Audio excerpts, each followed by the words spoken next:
Good morning, everybody. Welcome to Dover. Welcome to the front line of the great national debate on immigration, both illegal and legal. Now, I don't know about you, but I feel this general election campaign has got off to the dullest start I can ever remember in my entire life. Two men with the appearance and enthusiasm of middle managers vying to become our national leader. Indeed, I do my best to listen to Keir Starmer when he's being interviewed or giving a speech, and I find myself just zoning out halfway through. There's no energy, there's no optimism, and there's no real substantive policy. As for the Prime Minister, well, I have to laugh. The word bold, that's the word they keep using. Bold leadership. But actually, when he's asked a question by anybody, he looks rather more like a frightened rabbit than somebody that is bold. Now, I'll be getting questions later, I know, about the fact that I decided not to stand. I am, of course, very disappointed. I did have a 6-month plan, which would have had me finding a seat and campaigning around the country. I felt in 6 weeks that I couldn't simply do both. But what I can talk about with some authority is this subject that has affected this harbour at Dover and indeed most of our country over the last few years. It was pretty obvious to me early in 2020 that the trickle of small inflatable rib dinghies that were coming across the English Channel was something that would turn into a flood. But nobody was interested. Nobody was talking about it. And so I came down to Dover. I went out to sea repeatedly.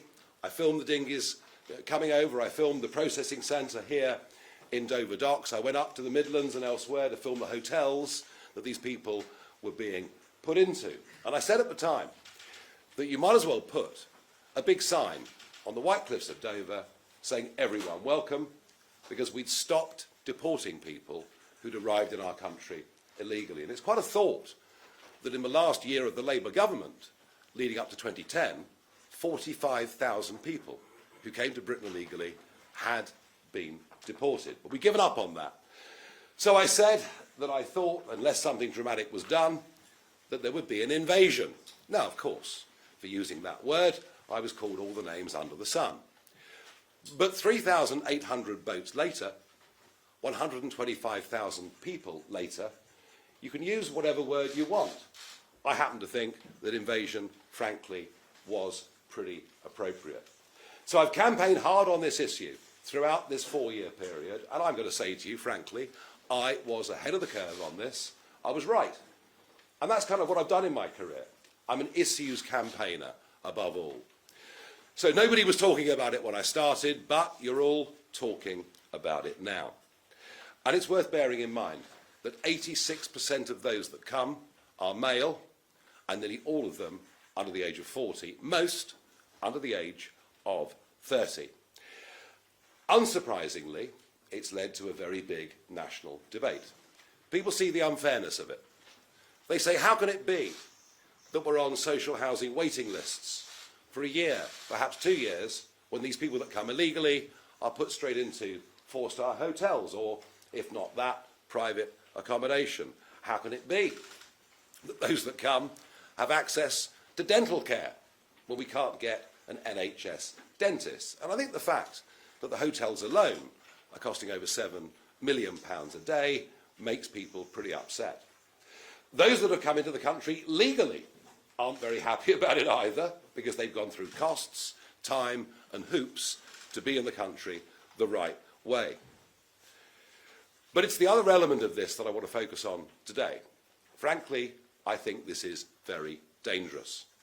You only have to look at what's happened in Sweden, in cities like Malmö, to see that a large influx of young males coming from an entirely different culture, and certainly coming from a culture in which women are not even regarded as second-class citizens, has had, frankly, disastrous social effects.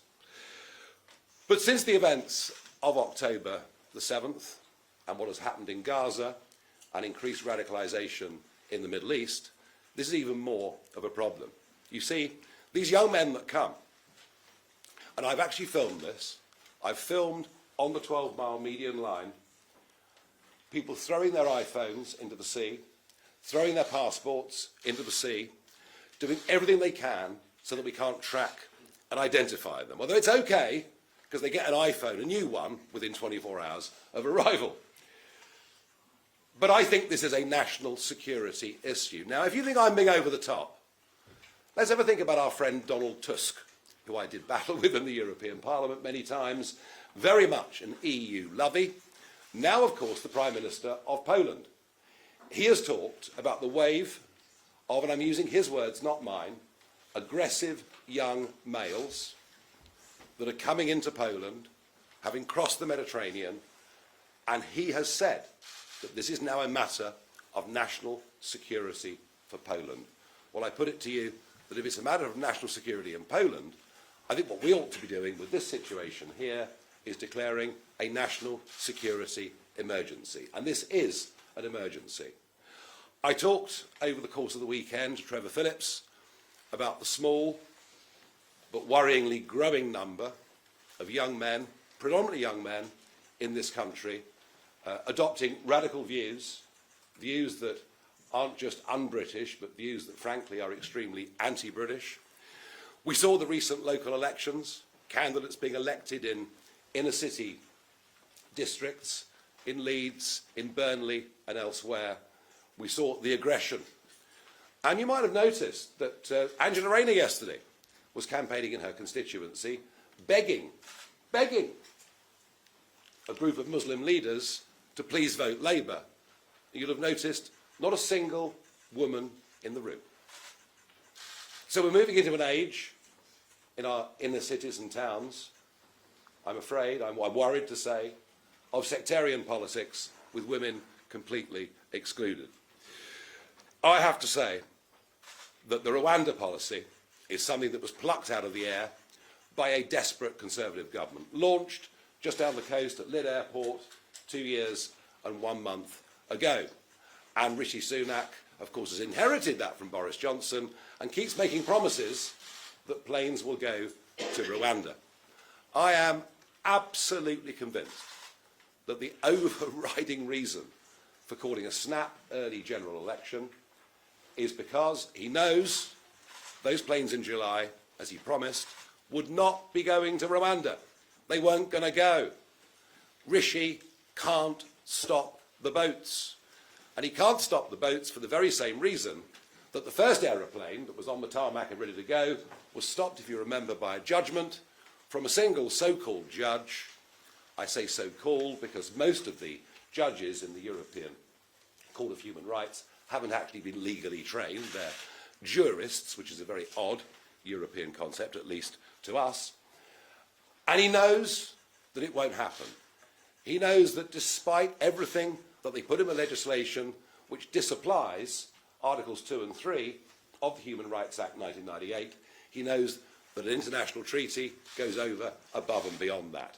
And planes not going to Rwanda would see the failure of what he believes to be his flagship policy, and that's where the other R comes in. That's where the reform vote, he feared, would have gone a lot higher. So I genuinely believe that's the reason why we've got this early general election. The Conservative policy on Rwanda does not work. We are, I'm afraid, in a situation where our leaders do not have courage to do different. As for the Labour policy, well, frankly, it is a joke. They haven't got a policy. They say get tough on the criminal gangs. We've been saying for decades in this country we would get tough on the criminal drugs gangs. But has that made any difference to the supply of illegal substances? Far from it. In fact, they're being consumed today by more people and in greater quantities than ever before. Those gangs over there on the other side, and we're talking about some very ruthless people, some very dangerous people, those gangs on the other side can make 2 to 3 million euros a week during the months of June, July, August, September, if we get a clear spell of weather. We won't be seeing any boats today. One did set off, but it's gone back. The weather was too bad. So there's no way just going for the gangs is going to make any difference. And in fact, he's even talking about joining up with an EU scheme that might finish up with us taking more people than we are at this moment in time. Neither side has any credible policy at all. point about Brexit, whether you agree with it or not, it was about restoring sovereignty. It was about being in control. And there is no doubt that the issue that pushed the turnout up in 2016 to numbers that nobody anticipated was the issue of immigration. Mostly, actually, legal immigration, but we'll talk much more about that later on this week. To Brexit voters, what is happening in the English Channel is a serious affront. And they see, frankly, us allowing it to continue as being a betrayal of what they voted for in the referendum and what they entrusted the Conservatives with in that general election and that massive 80-seat majority in 2019. And I have to say, I feel that too, because if you remember, we stood aside. The forerunner to reform, the Brexit Party, stood aside in 319 seats to give the Conservatives a clear run. We didn't want a Corbyn, Lib Dem, SNP coalition, a second referendum, and all that would have gone with it. We must leave ECHR if we want to have sovereignty over our borders. It's just as simple as that. The other parties don't want to do it. And we have to make it very clear, as Tony Abbott did, who of course was the Prime Minister of Australia, who faced exactly the same problem. The only difference was the boats were bigger. They were coming from Indonesia, they were travelling longer distances, they had more people on board. But it was exactly the same issue. They tried all sorts of things. They tried offshore processing, that led to huge rows. In the end, what Abbott said was that nobody that comes to Australia illegally via criminal traffickers on this sea route will ever be given permanent leave to remain. And we have to make that clear. And it's not because we're hard-hearted or bad. I mean, remember this. We've actually allowed 500,000 people to get refugee status in Britain since 2016. We've actually, historically, always been one of the most generous countries in the world when it comes to giving refugee status to those genuinely in fear of their lives. And the other thing that we have to do is we have to have a proper conversation with Monsieur Macron. Hundreds of millions of pounds we've given the French already. I accept on the one hand they have a difficult job because there's roughly 100 miles of beaches from which they can launch these dinghies. There are huge areas of sand dunes. It's very difficult to stop all of the boats. Many would criticise the French police and say they haven't done enough, but it's missing the point. What I showed 4 years ago in the first video I ever did from the channel was escorting. And what happens here is, once a dinghy, and it can be just 200 yards off the beach at Gravelines or wherever it may be, and the French Navy escort the boat all the way to a 12-mile or median line, whereby they hand over the boats and the people to Border Force or the RNLI. The French Navy are aiding and abetting the criminal trafficking gangs.